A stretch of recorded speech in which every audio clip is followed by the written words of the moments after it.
Hello friends, today we'll be taking up an important topic and that is warehousing. What is warehousing and why do we use warehousing? Warehousing is a process. It is a process as well as a facility. Warehousing is a process of depositing the goods in a warehouse.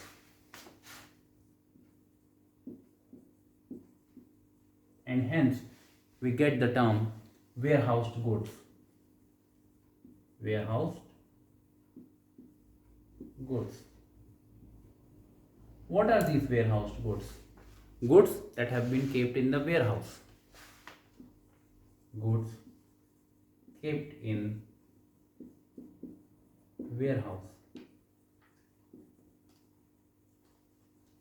Now, any goods can be kept in the warehouse. Warehouse को क्या कहते हैं? हिंदी में कहा जाए गोदाम, भंडारण, भंडार गृह, जहाँ पे हम अपना सामान रखते हैं। गोदाम में हम अपना सामान रखते हैं, बट ये डोमेस्टिक सप्लाई में, डोमेस्टिक कंजम्पशन में हम गोदाम में, भंडार गृह में अपना सामान रख सकते हैं।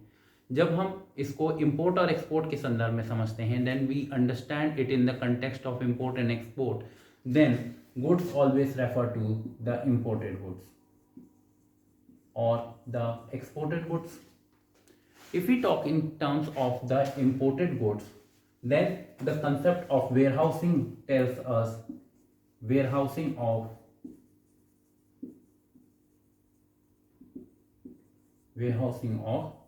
imported goods.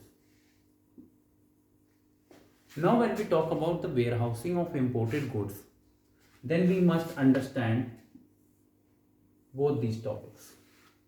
Imported goods means goods that have been brought from a place outside of India. Goods brought from outside India, and these goods, the duty is payable.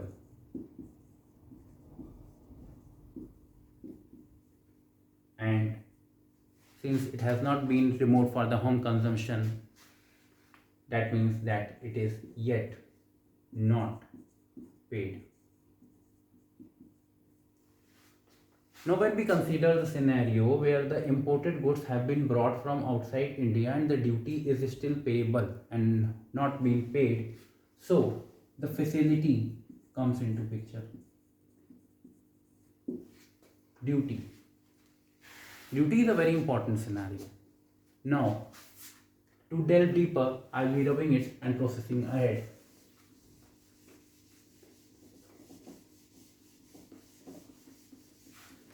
Since you are all into business and you are doing business, for doing business, you need capital. Capital is your fund.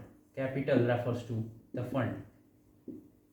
Every one of you has a limited fund. With that fund, you are doing business. You are putting that fund into the expenditure. That can be a recurring expenditure or the fixed expenditure.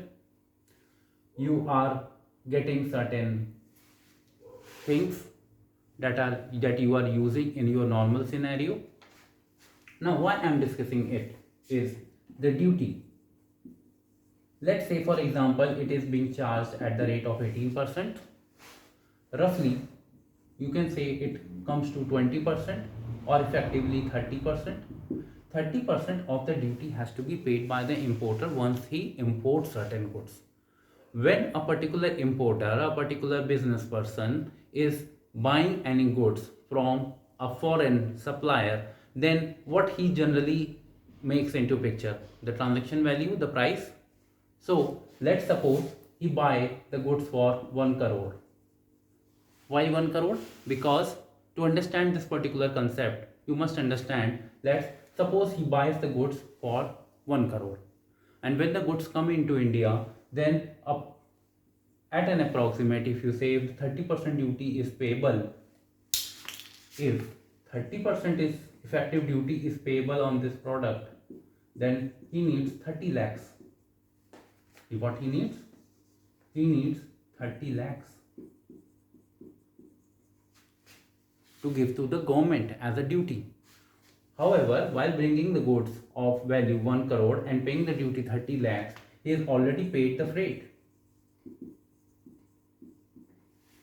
Suppose if we say 20% of the FOB value, the freight has already incurred, and again he has to pay the duty, and he falls the short of funds. So what happens?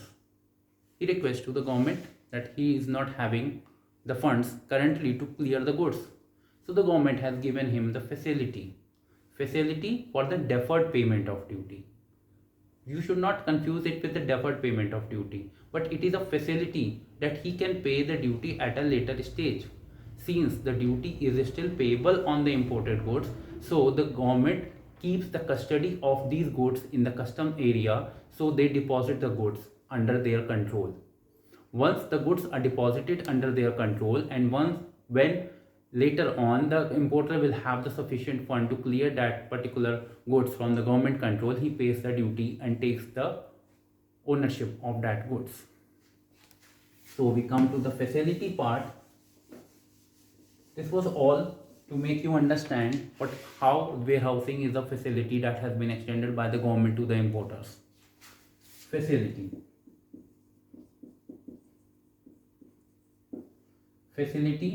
to importer. Firstly, the duty payment. Duty payment can be at a later stage, so you can say it is deferred payment after some time when he has the sufficient funds to pay the duty. Second, space. He might have imported one container 40 feet high cube, but he is not having the space. He might have imported the goods in a 20 feet container, but still he is not having the space. He is not having enough space in his factory or his office place to keep the goods. So he warehouses those goods, because the government is having large enough spaces that are termed as the warehouses to keep these goods. There could be even a minute scenario like we may consider the rate of exchange may go down, so he may get some benefit on that part, but this is minute. It may happen that he may use the raw material and do the manufacturing of these goods and may later on export.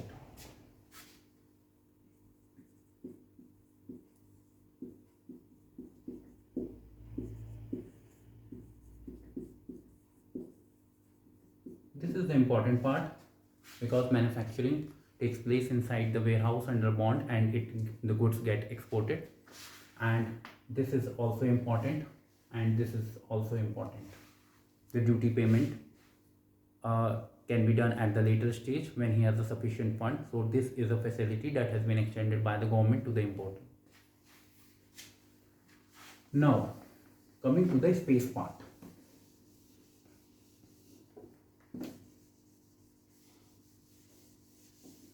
Since warehousing the facility given on the consideration of space, so we have basically two types of warehouse.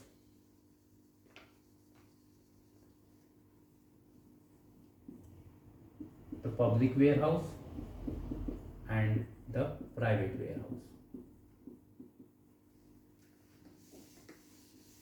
Public warehouse is for the public. Public means any importer.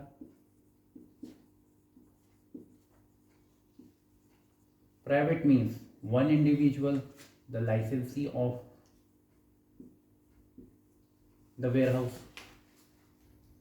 So we see, on the basis of space, we have two types of warehouses: public warehouse, private warehouse. This is just for your understanding. Public warehouse is open to the public for any importer. Private warehouse is only for the licensee of the warehouse.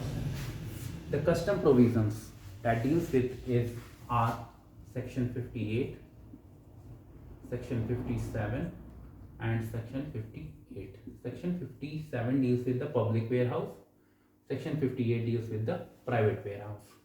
And there is third type of warehouse, that is the special warehouse.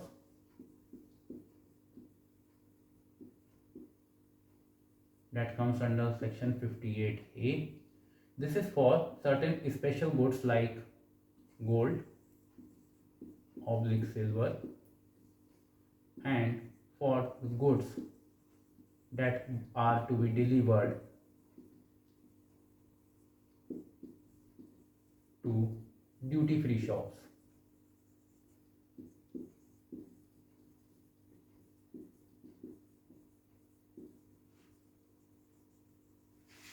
So we see that the warehouse types are public warehouse that are dealt in the section 57 of Customs Act 1962, that is open for use by public. Any importer can use this facility. Private warehouses are dealt in the section 58 of Customs Act 1962, where only the licensee goods can be kept, and there are certain special warehouses that are covered under section 58A of Customs Act 1962. Here only certain specific goods are kept like gold and silver, or for the goods that are going to be delivered to the duty-free shops. Now, all these warehouses require licenses to operate. All warehouse types require license to operate, like the custom broker licenses there. These licenses are given by the customs and to operate. These licensing authorities are authority of license may be Commissioner of Customs of the zone or the Principal Commissioner.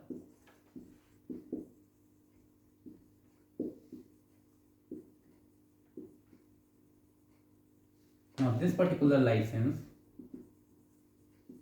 is valid until revoked.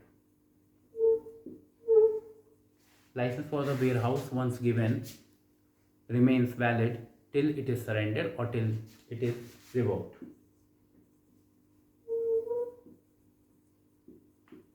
Revocation of the warehouse license is dealt in with section 58B. However, for getting these particular licenses, the applicant solvency and certain security should also be fulfilled by the applicants to the concerned licensing authorities for getting license to operate a public warehouse or a private warehouse. For the private warehouse, these applicants' security has to be taken into picture. The public warehouse belongs to the government. Now, why this solvency and the security is required? Because the duty has yet to be paid and they are deposited in the government. In the control of the government, the duty is still pending. So this security and the solvency of the applicants is important. However, the custodian of the goods that generally manages the public warehouses, these custodians are responsible for the duty payment. So there has been a very important question. Now coming to the section 58B of that deals with the revocation of these license of the warehouse. Now coming on this particular point, I must tell you one very important question that is generally asked, that if the goods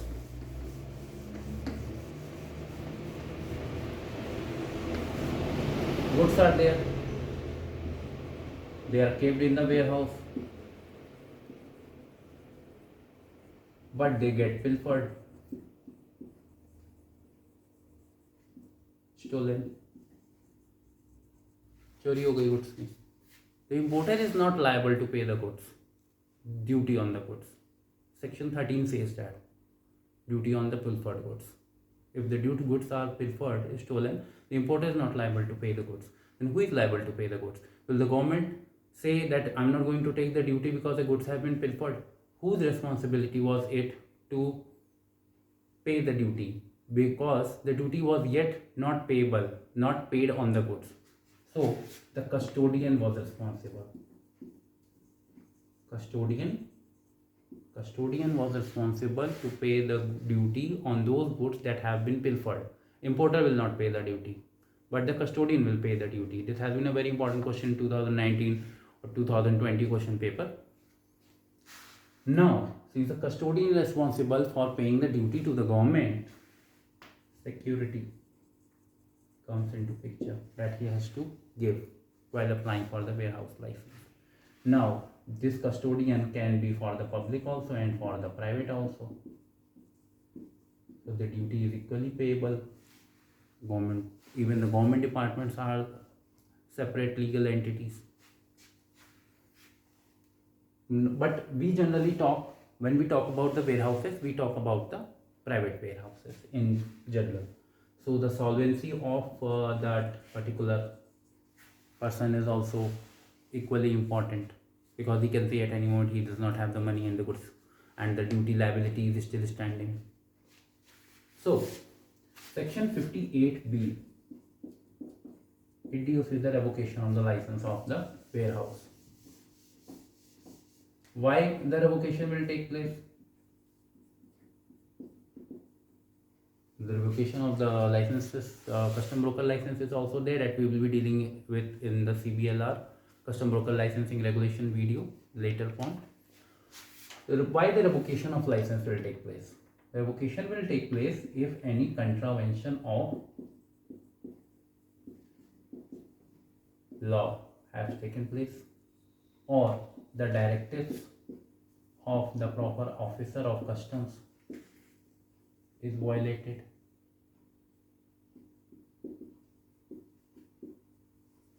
There can be a scenario when the goods are deposited in the warehouse and they have been taken out of the warehouse without payment of duty. This is still possible. The newcomers to the industry might be thinking that how is it possible, but the old guards of this industry know very well how is it possible.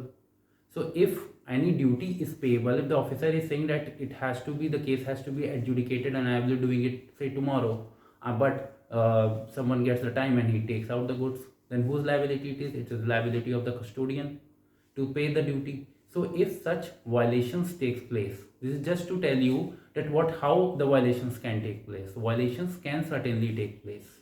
If there is a man, then certainly he will make some mistakes. So if any contravention of the law has taken place or the directives of the officer have been violated, then certainly the revocation can take place. The compliance with law, the compliance with the law, with the provisions of the acts and the rules have not taken place, what has been mandated through these acts has not been followed, then the revocation will certainly take place. Now, before such revocation takes place, no such revocation will take place unless personal hearing has been given, which is generally referred to as NJH, that is natural justice.